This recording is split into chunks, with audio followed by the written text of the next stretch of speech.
Hello students, today we are going to start our exercise 4.1 and here question 4. Write equation the following statement. Equation right करनी है.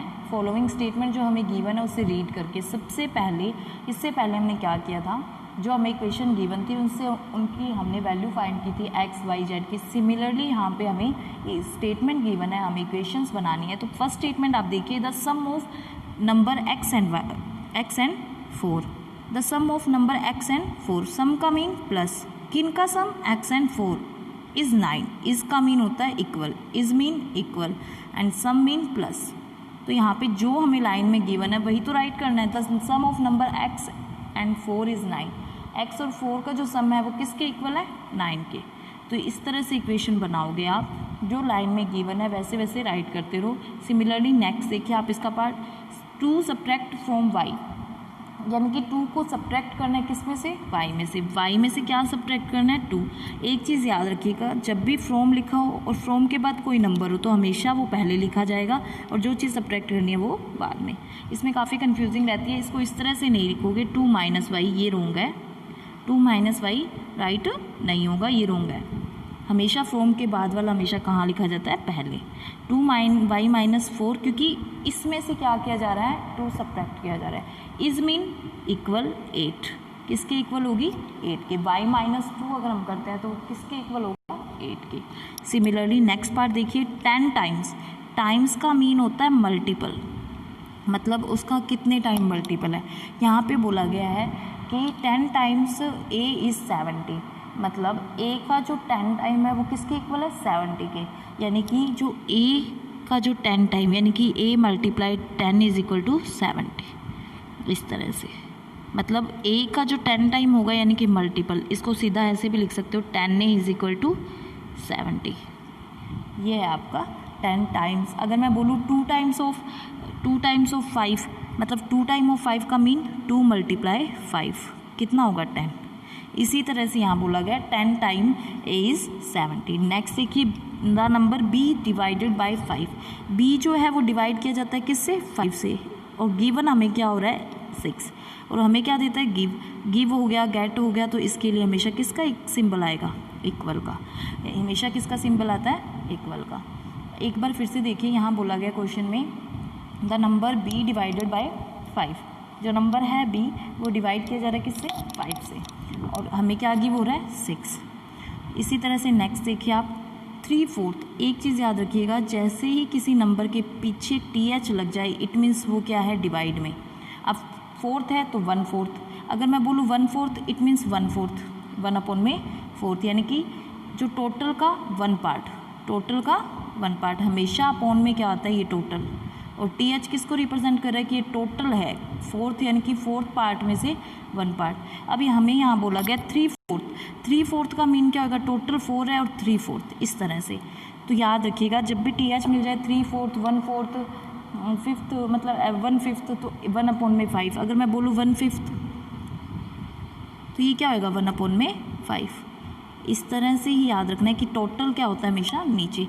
हमें क्या बोला गया, 3/4 of t. 3/4 of t. Of का mean भी क्या होता है, multiply, mostly multiply.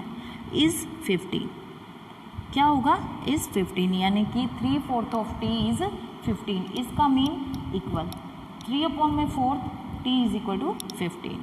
Similarly next देखिए, 7 टाइम बोला है, इट मीन 7 मल्टीप्लाई किससे, m के. मतलब 7 टाइम ऑफ m, हमें ये बोला गया है कि जो इसका 7 टाइम है m का, वो प्लस एंड प्लस 7.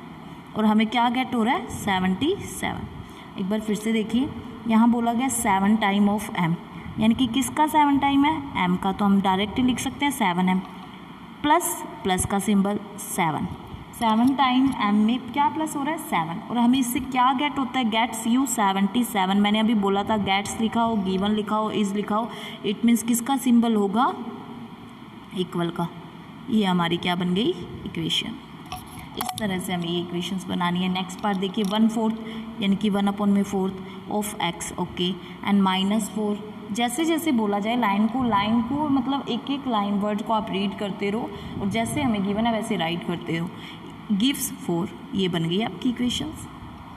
यहाँ पे यही बोला कि 1/4 माइनस करेंगे 4, फिर इक्वल में हमें क्या गिवन हो रहा है 4। Similarly if you take away 6 from 6 time, take away का मतलब होता है निकाल देना, आउट कर देना, सब्ट्रैक्ट कर देना। एक तरह से टेक अवे मीन यहाँ पे एक तरह से जो टेक अवे है वो क्या है, सब्ट्रैक्ट। आप यहाँ पे इसको लेके चलोगे सब्ट्रैक्ट। अब यहाँ पे बोला है 6 टाइम y। अब मैंने आपको बोला था फ्रॉम के बाद वाला लिखेंगे पहले, 6 टाइम्स ऑफ y में से क्या टेक अवे करना है 6, और हमें क्या गेट होगा 60। ये बन गई इक्वेशन। यहाँ पे फिर से देखिए, इफ़ यू टेक अवे, अगर आप माइनस करते हो, सब्ट्रैक्ट करते हो फ्रॉम मीन किस में से, 6 time of y, 6 time of y, 6y से 6 माइनस करते हो तो हमें क्या गेट होता है 60। सिमिलरली नेक्स्ट देखिए आप,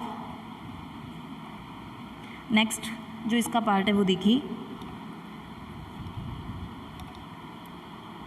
question number 8, if you added 3, किस में ऐड करें हम ये 3, 1/3 मैंने अभी बोला था 1/3 mean 1/3 z, 1/3 of z, 1/3 of z, you get 30।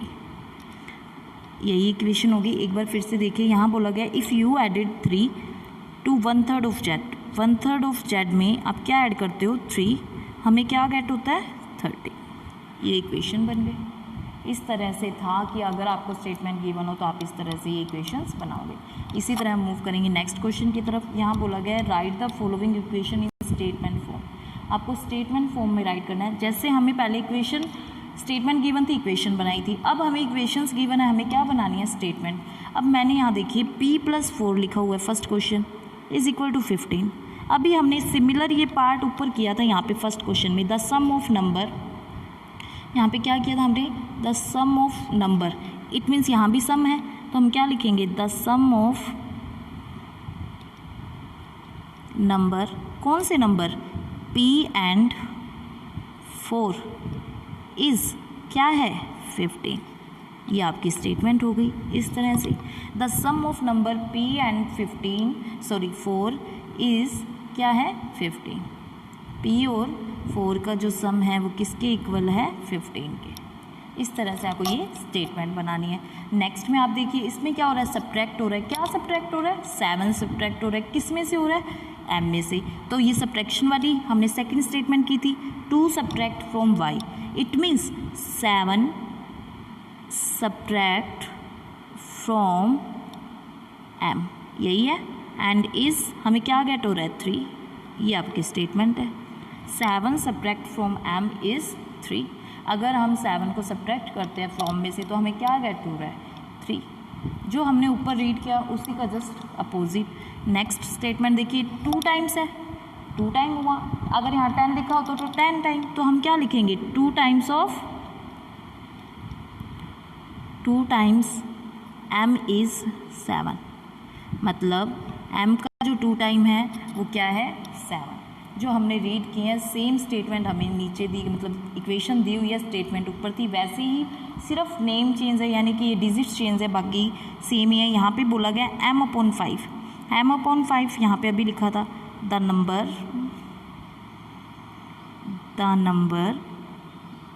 क्या है m डिवाइड बाय 5 गिव्स, हमें क्या गिव हो रहा है इससे 3। सेम जो ऊपर क्वेश्चन किया है उसी तरह से हमें ये स्टेटमेंट बना रही है। नेक्स्ट देखिए, 3m/5, यानी कि 3rd 5th हो गया, 3 5th हो गया, 3 5th। मैंने अभी आपको बोला था अपॉन में जो होता है वो 5th th लेगा, of a number m is 6, मतलब कि जो इसका 3/4 है, 3/5 है, वो किस नंबर का है m का, और किसके इक्वल है 6 के। इसी तरह से नेक्स्ट देखिए, 3p+4, 3p यानी कि 3 टाइम है किसका p का, और उसमें क्या ऐड हो रहा है 4 हो रहा है, और हमें क्या गेट हो रहा है 25। हमने अभी ऊपर किया था ये वाला, इफ़ यू सेम ही लिख दोगे आप, if you add 4 to 3 times of you get 25। एक बार फिर से मैं लिख देती हूँ, इजी लैंग्वेज में लिख देते हैं। 3 time of number p when added to 4 gives, क्या गिव्स होता है हमें 25, ये वाली स्टेटमेंट। एक बार फिर से देखिए, 3 time of number p, 3 time है किसका, नंबर p का, और ऐड करते हैं उसमें क्या, व्हेन एडेड 4, तो हमें क्या गिव्स हो रहा है 25। इस तरह से आपको ये स्टेटमेंट्स बनानी है। नेक्स्ट देखिए 4p माइनस 2 सब्ट्रैक्ट कर रहे हैं, 2 subtract from 4 time of 4 times A number, ऐसे डायरेक्टली लिख दो p, इस क्या होगा 18, मतलब 2 सब्ट्रैक्ट करेंगे 4 टाइम, किसके 4 टाइम से, p से, तो हमें क्या गेट हो रहा है 18। इसी तरह से नेक्स्ट जो लास्ट स्टेटमेंट है इसकी, वो क्या है, ऐड कर रहे हैं हम 2 किससे, हाफ ऑफ p, क्योंकि किसी भी नंबर का हाफ p/2, 4/2, ये क्या हो रहा है 4 का हाफ। तो सिमिलरली हम क्या लिखेंगे, add 2 to half of a number p to get 8। इस तरह से आपको ये स्टेटमेंट बनानी है। ये आज आपका लास्ट क्वेश्चन था आज का, और थैंक यू।